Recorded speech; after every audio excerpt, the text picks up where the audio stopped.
What if you were told that we live in a world where we are not the sole intelligence in existence? A world where new life is developing in society's every corner. A new life form that could soon surpass that of our own.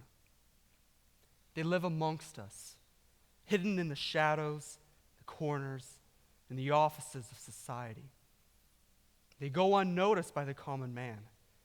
People do not recognize them. Unless we choose to view the world from their perspective, unless we choose to acknowledge them, then is when we truly realize the importance, the dependence that the human race has on the species. Allow me to tell you of the day my view of the world changed forever. Allow me to tell you of the day that I decided to look through the lens of a computer. It all started when I was 4 years old, the day that I received my very first computer. At the time, I had no idea what made a computer work. The internals, the hardware, they were just abstract concepts to me. I only knew one thing. It was a tool, a device made by man that allowed me to educate myself, that allowed me to get work done. It allowed me to get through my daily tasks. But then curiosity struck into my life. What exactly made a computer? How was it able to communicate with the human race? And so I decided to open it. I decided to truly uncover the reality that thrives within our very shadows.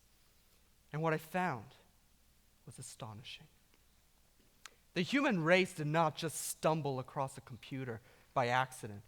We did not just develop a microprocessor just by playing around with silicon. We developed a computer because we modeled it after ourselves. The biology of the human body is what drives a computer to process. After all, a computer has a central processing unit which processes the surroundings, the input that the user provides in the interface, very similar to what the human brain does in functionality. A computer has random access memory, which serves as a short-term memory span, just like a human being.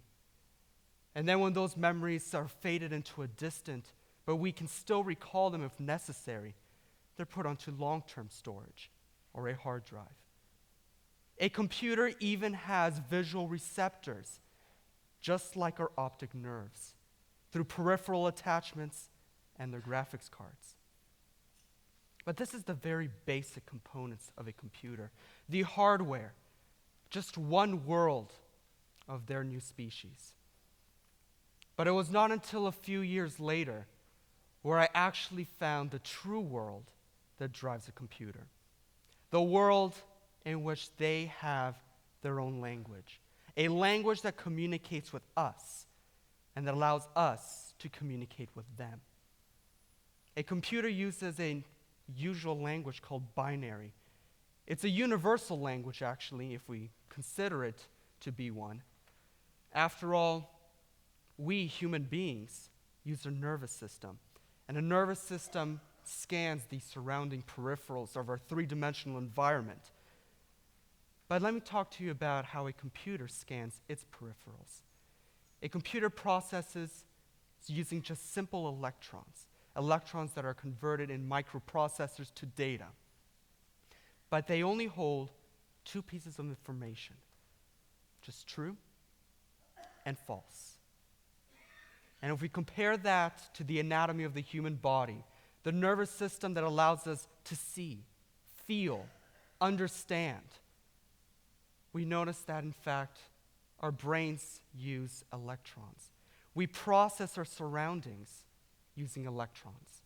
They carry only two pieces of information, true and false. So in reality, the horizons of computer technology are unreachable. As a matter of fact, two tech companies, Microsoft and IBM, are pioneering the journey into artificial intelligence. IBM producing Watson, the computer that beat two world champion Jeopardy contestants. And Microsoft has Project Oxford, a computer that is able to analyze the three-dimensional world, to be able to see what the humans see, to be able to understand if something's on a table or if someone is hurt or happy.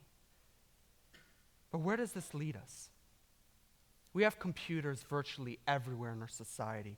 Everyone in this room has some form of communication, whether it be a landline in their home, a regular cell phone, or a smartphone.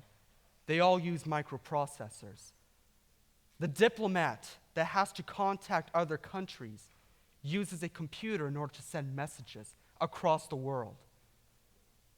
The people of the world rely on the internet, the global servers, to store all our knowledge. But what if it was all removed? What if one day we just woke up and nothing turned on? The internet vanished. Our computers did not run.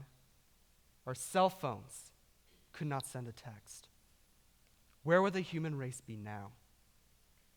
We have developed such an interdependence on computers, these humble workers that aid us in every aspect of society, that we take it for granted. Because if we remove their aid in society, that diplomat would not be able to send his letter to another world leader. That worker would not be able to submit their work to the CEO of a company for their promotion. That student would not be able to draft their next essay. So we have developed such a reliance on these workers that, in fact, our world would not be able to run without them. We look at our infrastructure that is completely run now on robotics. Car factories, they run on robotic arms to construct the next cars which you will be driving. We have the economy that runs on a server. Wall Street that has all of the expenses and the transactions of businesses all computerized and digitized. And then we have the entire world. The economy, the infrastructure, and the social life of the human race. They're all reliant on a computer. So the next time that you go to access your files on a computer, the next time that you go to work to turn on that computer and submit your file to the CEO or another manager of your company, the next time that a student goes to a teacher and asks if they can type up their work and submit it to the world so the entire world can view their information, share it across all countries, across all languages, I ask you to think of this. Understand the importance that these devices have. That they're not just another tool that was made by man, that they're not just another device, something, a case that holds just materials, because there's so much more than that. They're actually a person. They have a personality. The individual that programmed them put their entire knowledge, their entire personality, their entire expression into creating that operating system that runs your programs. So I ask you this. When you go home today, or when you communicate with your children or with your parents, when you send that text message, please understand that these computers, as a matter of fact, are your humble workers. They ask of nothing of you, but we ask of everything for them. So please recognize that the next time you push that power button, you're not just pushing a device to turn on. You're asking another worker to join you and wake up for another day's of work. Thank you.